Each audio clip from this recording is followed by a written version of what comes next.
سرور باری صاحب مجھے جوائن کر رہے ہیں پروگرام میں، غیر سرکاری تنظیم ہے پتن، اس کے سربراہ ہیں۔ بہت شکریہ سر آپ کے وقت کا، کیونکہ رپورٹ سامنے آئی ہے اور ہر دفعہ پتن کی طرف سے رپورٹ سامنے آتی ہے۔ اس دفعہ جو رپورٹ آئی ہے 2024 کے انتخابات میں ہیرا پھیری، جبر، دھاندلی کے 64 نئے ذرائع کا استعمال کیا گیا۔ کون سے ہیں سر، کچھ بتا سکتے ہیں جو پہلے کبھی الزام یا نہیں ہوئے؟ کیونکہ پاکستان میں الیکشن، کوئی الیکشن ایسا نہیں ہے جس پر دھاندلی کے الزامات نہ لگتے ہوں نا سر؟ دیکھیے، پہلی بات تو یہ ہے کہ جو نئے طریقے ہیں 64 وہ ہم نے کل اناؤنس کیے تھے، اور اس سے پہلے جو پچھلے انتخابات ہوتے رہے ہیں 1988 سے لے کر 2018 تک، ان میں تقریباً 163 جو دھاندلی کے طریقے ہیں وہ استعمال کیے جاتے رہے ہیں۔ اب یہ اس میں 64 کا اضافہ ہے۔ مثلا اس کو ہم دو حصوں میں تقسیم کر لیتے ہیں۔ ایک تو جو ہے 8 فروری سے پہلے، یعنی جس کو ہم کہتے ہیں پری پول ریگنگ، اس کو کہتے ہیں۔ اس میں اگر آپ دیکھیں تو سب سے بڑا تو یہ ہے کہ پاکستان کی تاریخ میں کبھی بھی نہیں یہ ہوا کہ کسی جماعت کا جو انتخابی نشان ہے وہ انتخابات سے چند ہفتے پہلے اس سے چھین لیا جائے۔ یہ کبھی نہیں ہوا کہ پارٹی کے رہنما کو ڈسکوالیفائی کر دیا جائے۔ یہ کبھی نہیں ہوا کہ کاغذات نامزدگی جمع نہ کروانے دیے جائے۔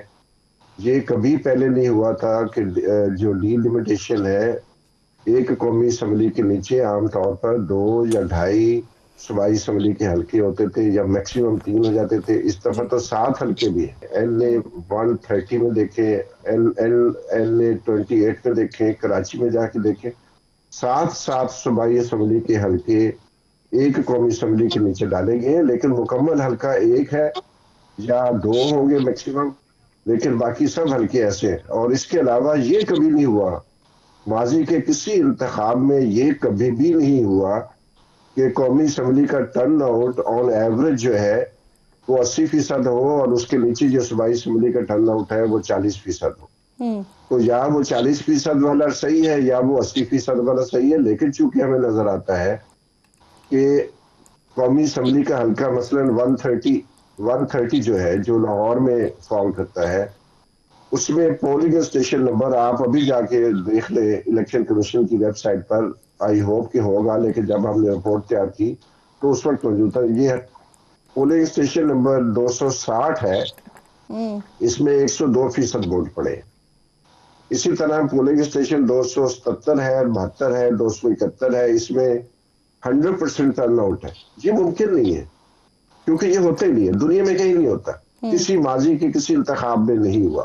2002 کے انتخاب میں کراچی میں یہ ہوا تھا، لیکن اس دفعہ جو ہے یہ تو انتہا ہے کہ صوبائی اسمبلی کا ٹرن آؤٹ 40% ہے، اور قومی اسمبلی کا ٹرن آؤٹ انہی پولنگ اسٹیشنوں میں 80% سے بھی اوپر کراس کر کے 102% تک جا رہا ہے۔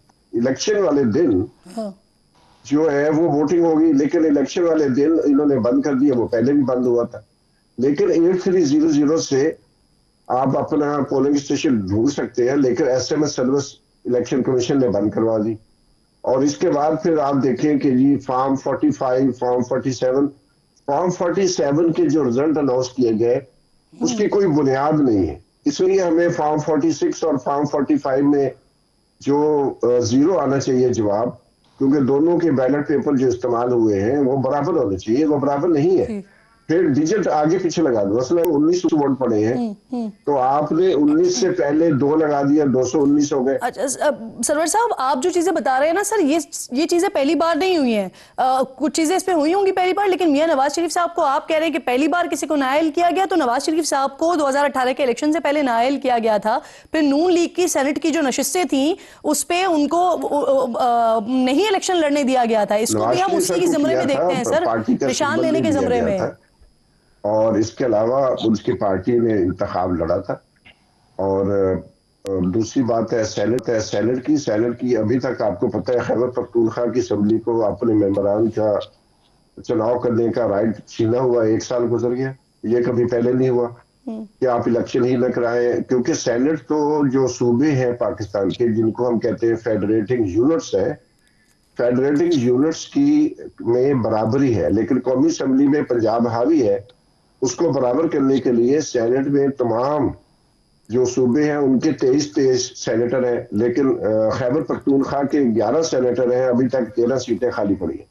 جی تو نیشن کو ایک خطرے میں ڈالا ہوا ہے کیونکہ امبیلنس کر دیا گیا ہے اچھا یہ سر، کام. کراچی میں جو ہم سچویشن دیکھتے ہیں نا، وہاں ایم کیو ایم نے اپنی روایتی نشستیں حاصل کی ہیں، لیکن P T I, M Q M اور جماعت اسلامی یہ تینوں ہی جیت کے دعوے دار ہیں. آپ کی ریسرچ میں کیا آیا ہے سامنے؟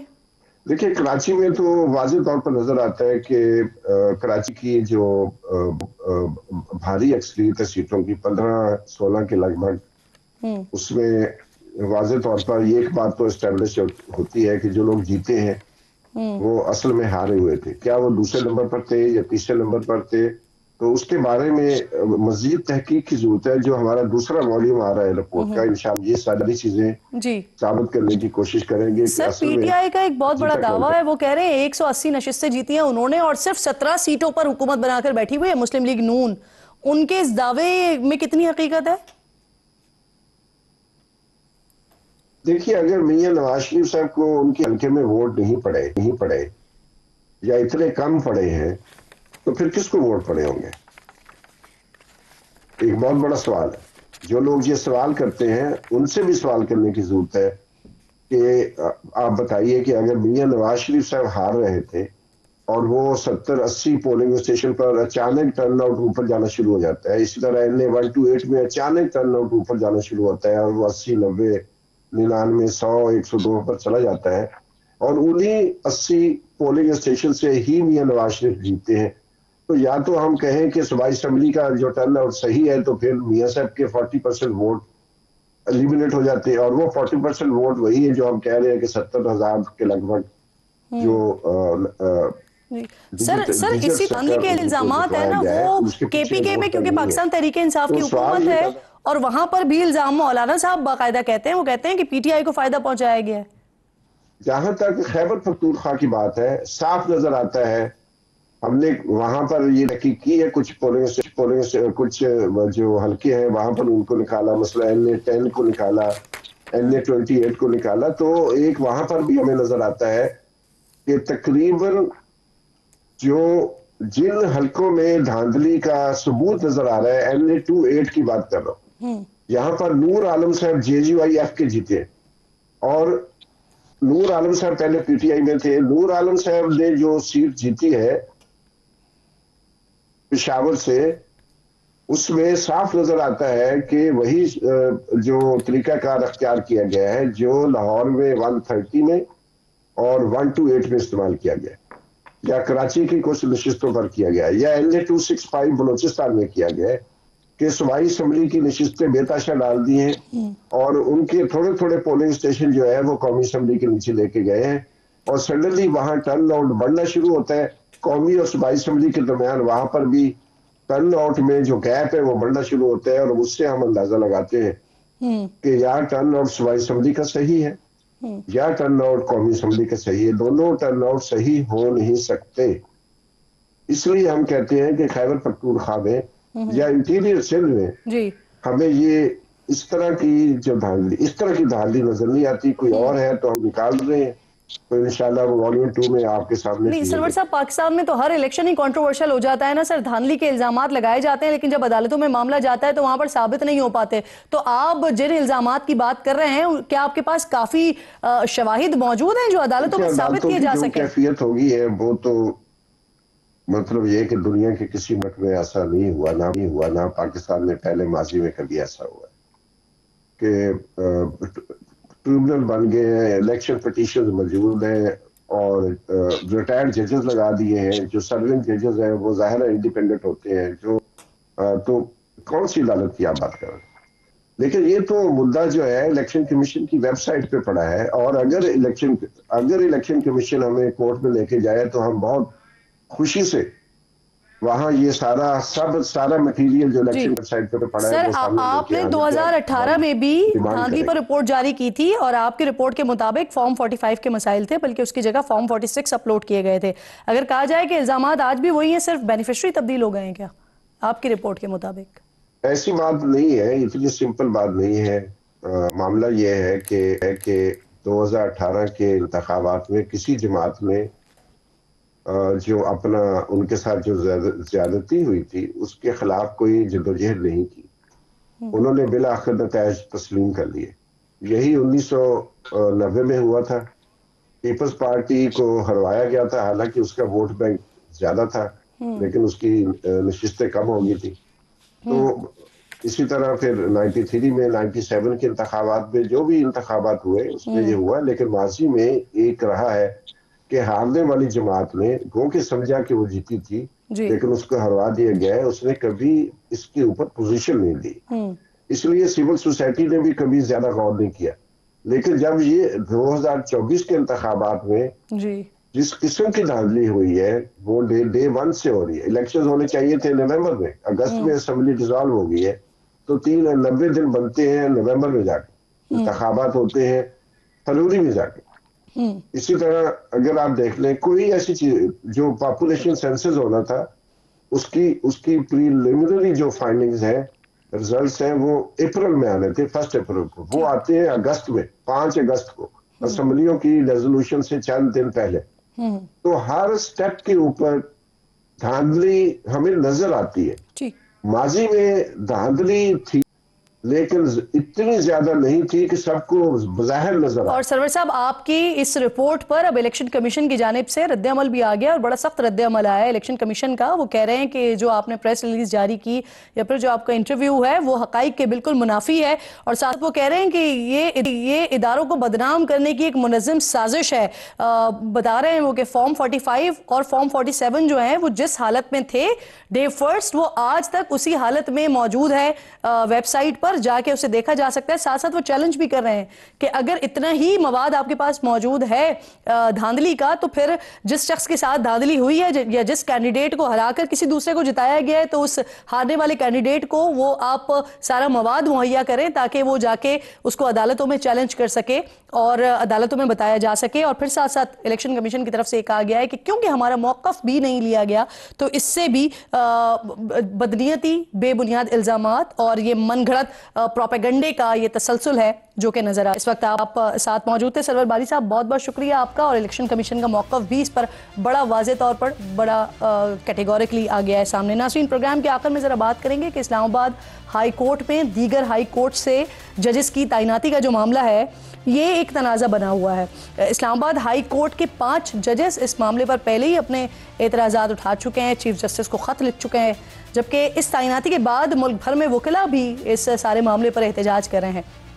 اسی دوران آج سپریم کورٹ کے 4 سینئر ججز بشمول جسٹس منصور علی شاہ، جسٹس منیب اختر، جسٹس عائشہ ملک اور جسٹس اطہر من اللہ، انہوں نے چیف جسٹس یحییٰ آفریدی کو ایک اور خط لکھا ہے.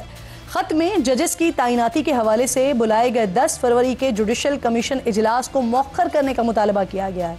اس خط میں کہا گیا ہے کہ کم از کم آئینی بینچ کی جانب سے فل کورٹ کی درخواستوں پر فیصلے کا انتظار کیا جائے اور اسلام آباد ہائی کورٹ کے ججز کی سینیورٹی طے ہونے تک بھی جوڈیشل کمیشن اجلاس کو مؤخر کیا جائے. اس خط میں مزید کہا گیا ہے کہ لاہور ہائی کورٹ میں ایک جج 15ویں نمبر پر تھا، اسلام آباد تبادلے کے بعد سپریم کورٹ کے لیے کیسے اہل ہو گیا؟ قانون واضح ہے، جو براہ راست نہیں کیا جا سکتا وہ بلا واسطہ بھی نہیں کیا جا سکتا. 26ویں آئینی ترمیم کیس میں آئینی بینچ فل کورٹ کا کہہ سکتا ہے، نئے ججز آئے تو فل کورٹ کون سی ہوگی یہ تنازع بنے گا. اسلام آباد ہائی کورٹ میں 3 ججز ٹرانسفر ہوئے. آئین کے مطابق نئے ججز کا اسلام آباد ہائی کورٹ میں دوبارہ حلف لازم تھا. حلف کے بغیر اسلام آباد ہائی کورٹ میں ان ججز کا جج ہونا مشکوک ہو جاتا ہے. اس کے باوجود اسلام آباد ہائی کورٹ میں سینیورٹی لسٹ بدلی جا چکی ہے. خط میں کہا گیا ہے ناظرین کہ آئینی بینچ اگر فل کورٹ کی درخواستیں منظور کرتا ہے تو فل کورٹ تشکیل کون دے گا؟ اگر فل کورٹ بنتی ہے تو کیا اس میں ترمیم کے تحت آنے والے ججز شامل ہوں گے؟ اگر نئے ججز شامل نہ ہوئے تو پھر سوال اٹھے گا کہ تشکیل کردہ بینچ فل کورٹ نہیں. اگر موجودہ آئینی بینچ نے ہی کیس سنا تو اس پر بھی پہلے ہی عوامی اعتماد متزلزل ہے.